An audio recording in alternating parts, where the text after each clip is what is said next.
मुझे लगता है कि हम लोगों के साथ ये एक प्रॉब्लम बहुत कॉमन है कि हम जो भी स्टॉक पिक करते हैं उस स्टॉक को छोड़कर सारे स्टॉक ऊपर भाग जाते हैं और हमारा जो ख़रीदा हुआ स्टॉक है वो ऊपर ही नहीं जाता।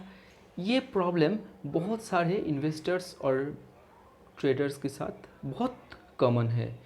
मुझे लगता है ये प्रॉब्लम की सॉल्यूशन सिर्फ एक चीज़ है, वो है नॉलेज। क्योंकि स्टॉक पिक करना एक आर्ट है, आपको एक आर्टिस्ट बनना पड़ेगा। जैसे आप पहले से ही एक अंदाज़ा लगा सके कि कौन सा स्टॉक ऊपर जाएगा और कौन सा स्टॉक की ग्रोथ कब स्लो होने वाला है। ये बात आप अगर समझ लेंगे तो मुझे लगता है कि आप स्टॉक पिकिंग में एक मास्टर बन सकते हैं। स्टॉक पिकिंग करना एक आर्ट है, ये तो मैंने बता दिया, पर आप लोग आर्टिस्ट कैसे बने? ये हम एक स्टॉक खरीदने के बाद जितने दिनों तक 2 दिन 4 दिन 7 दिन जितने दिनों तक इसे होल्ड कर रखते हैं तो उसमें कोई प्राइस की ज़्यादा मूवमेंट नहीं होती, ज़्यादा ऊपर नहीं जाती। पर उसे बेचने की 2-4 दिनों की बाद ही इसमें मूवमेंट चालू हो जाता है, प्राइस दर दर दर दर ऊपर चला जाता है और हमें रिग्रेट होता है, हाय हमने ये स्टॉक को क्यों बेची, ये स्टॉक तो हमें पकड़ कर रखना चाहिए था। और ये सोचकर हमने दूसरा कोई स्टॉक पिक कर लिया जिसमें ज़्यादा मूवमेंट है और हमने पकड़ कर जब भी उसे होल्ड करना चाहा तो उसमें भी मूवमेंट बंद हो गया। ये क्यों? क्योंकि मैंने पहले ही बताया कि स्टॉक पिकिंग एक आर्ट है, हमें आर्टिस्ट बनना पड़ेगा और आर्टिस्ट बनने के लिए हमें चाहिए नॉलेज, और नॉलेज के लिए हमें सब्सक्राइब करना पड़ेगा हमारा ये चैनल को।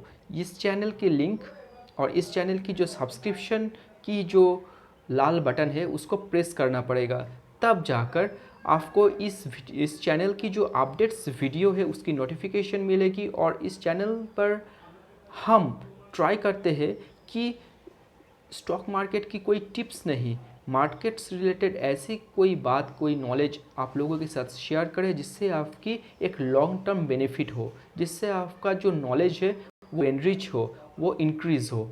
इसलिए ही please subscribe my channel to get such type of more videos.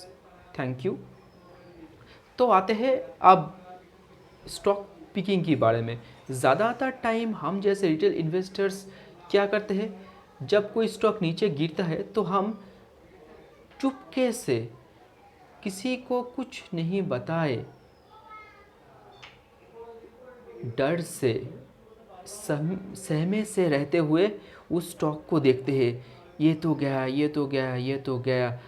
और अगर हमारा पोजीशंस है उस स्टॉक पर तो हम झटम से उसको क्लियर करके निकल जाते हैं। ठीक है, निकल गए। उसके बाद क्या, अगले 2-3 दिनों में जब उस स्टॉक पर मूवमेंट चालू होती है तो हम सोचते हैं क्या नए पोजीशंस बनाए, नहीं बनाए, बनाए नहीं बनाए। ये सोचते सोचते ही वो स्टॉक एक नया हाई पिक कर लेता है, तब हम जाकर उस हाई पे अपना पोजीशंस बनाते हैं। और जब हमारा पोजीशंस उन हाई प्राइस पर बन जाता है तब स्टॉक में आता है फॉल और हमारा पैसा जाता है अटक। तो हमें ये पता होना चाहिए कि कब हम इन्वेस्ट करें और कब स्टॉक्स को बेचकर अपना प्रॉफिट बुक कर लें, ये हमें पता होना चाहिए। और हमें ये भी पता होना चाहिए कि when to sell a stock and when to buy a stock. এটা सबसे बड़ा इम्पॉर्टेंट।